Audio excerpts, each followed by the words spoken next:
Shalom, selamat pagi saudara-saudara, sahabat, keluarga dimanapun berada di pagi hari ini. Kiranya kita boleh bangun dalam keadaan sehat dan sukacita di pagi hari ini. Bapak Ibu Saudara yang terkasih, seperti biasa di pagi hari ini saya akan kembali seringkan firman Tuhan kepada kita di dalam Injil Lukas pasal 7 ayat 13 dan 14. Firman Tuhan berbunyi, "Dan ketika Tuhan melihat janda itu, tergeraklah hatinya oleh belas kasihan.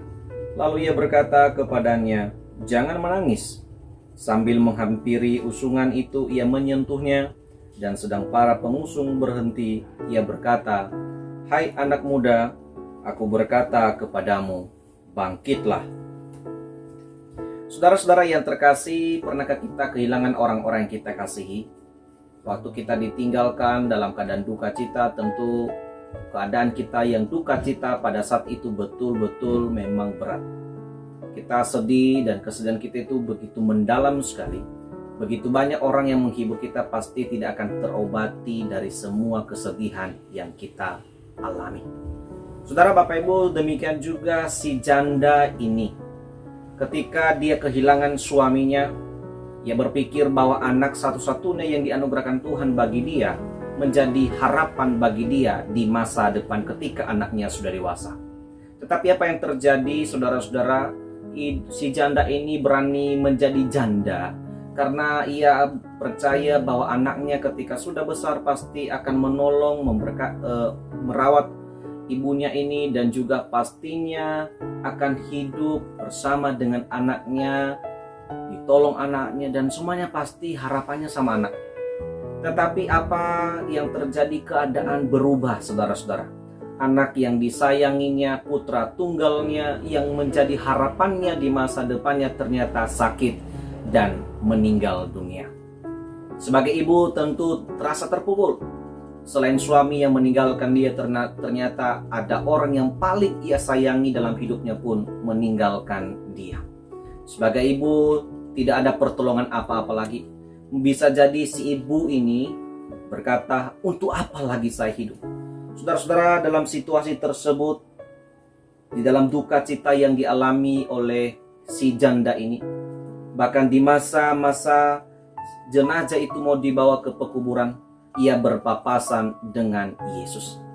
Saudara-saudara, lihat percakapan dan juga papasan Yesus dengan si janda itu.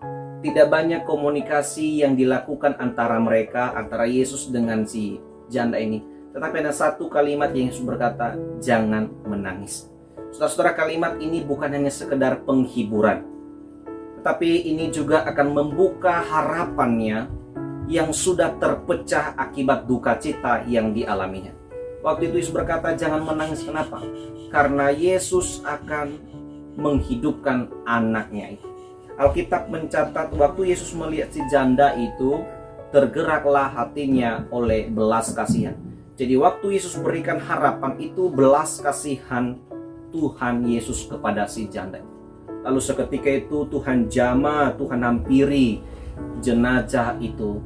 Lalu Yesus berkata, "Hai anak muda, aku berkata kepadamu, bangkitlah." Saudara-saudara, Yesus Kristus berkuasa atas maut dan kehidupan.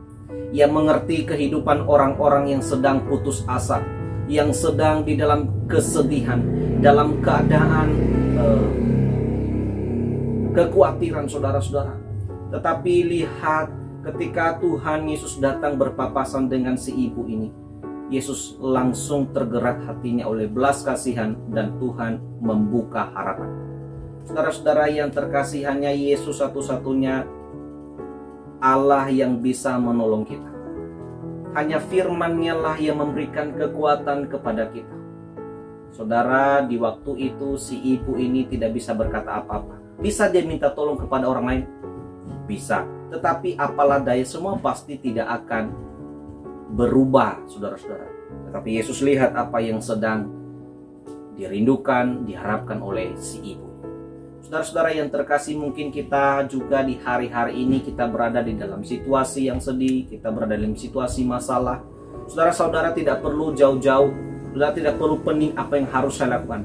Saudara harus perlu dekat kepada Tuhan. Hanya dekat kepada Tuhan, saudara dan saya akan merasa ada kedamaian. Baca firman Tuhan. Firman Tuhan akan memberikan kekuatan dan penghiburan bagi setiap kita yang sedang berada di dalam kesedihan, kekecewaan, kekhawatiran, saudara-saudara. Hanya dengan firman-Nya kita akan semakin dikuatkan dari semua persoalan yang kita alami, saudara-saudara. Hanya dengan firman Tuhan, pengharapan kita menjadi nyata. Lihat, Tuhan berfirman kepada si ibu ini, jangan menangis. Tuhan berfirman kepada jenazah itu, bangkitlah, semua menjadi nyata. Apa pengharapan saudara hari ini? Adakah pengharapan kita yang sudah 1 tahun belum terjawab? 1 bulan, 1 minggu ini belum terjawab? Saudara tidak perlu mengharapkan harta, materi yang akan membuat itu semua ada. Tapi Tuhan satu-satunya, pemberi hidup ini, berkuasa atas maut dan kehidupan, yang akan menolong kita, yang akan memimpin kita mengenal rencananya. Jadilah seperti ibu ini yang pada akhirnya beriman, bersyukur kepada Allah. Di dalam kekecewaan, di dalam putus asanya, Tuhan tetap mengasihi. Demikian pun kita, saudara-saudara, dalam kesedihan, dalam masalah yang kita hadapi, ingat, senantiasa Tuhan tergerak hatinya menunjukkan belas kasihan kepada kita. Maka waktu Tuhan memberikan belas kasihan kepada kita, kita tetap dekat kepada Dia. Jangan ketika kita sudah mendapatkan anugerah Tuhan, akhirnya kita tinggalkan Tuhan, kita semakin jauh daripada Tuhan. Tetapi saat kita terima berkat Tuhan, saat kita mendapatkan anugerah Tuhan, saat kita menerima kasih karunia Tuhan lewat kesehatan pribadi kita, lewat lancarnya pekerjaan kita, usaha kita, lewat lancarnya ekonomi kita, lewat sehatnya keluarga-keluarga kita, jadikanlah dirimu semakin dekat kepada Tuhan. Sebab belas kasihannya tidak hanya untuk 1 hari, tetapi berkali-kali. Ketika kita terus menerus dekat kepada Tuhan, maka belas kasihannya akan terus membuka pengharapan-pengharapan orang-orang yang percaya kepada Tuhan. Kiranya Tuhan menolong kita dari firman Tuhan ini, Tuhan menguatkan iman kita, Tuhan memberikan kekuatan bagi kita atas pengharapan yang sedang kita nantikan dari Tuhan, dan Tuhan memberikan iman yang kuat bagi kita. Terima kasih untuk waktu yang sudah saudara berikan.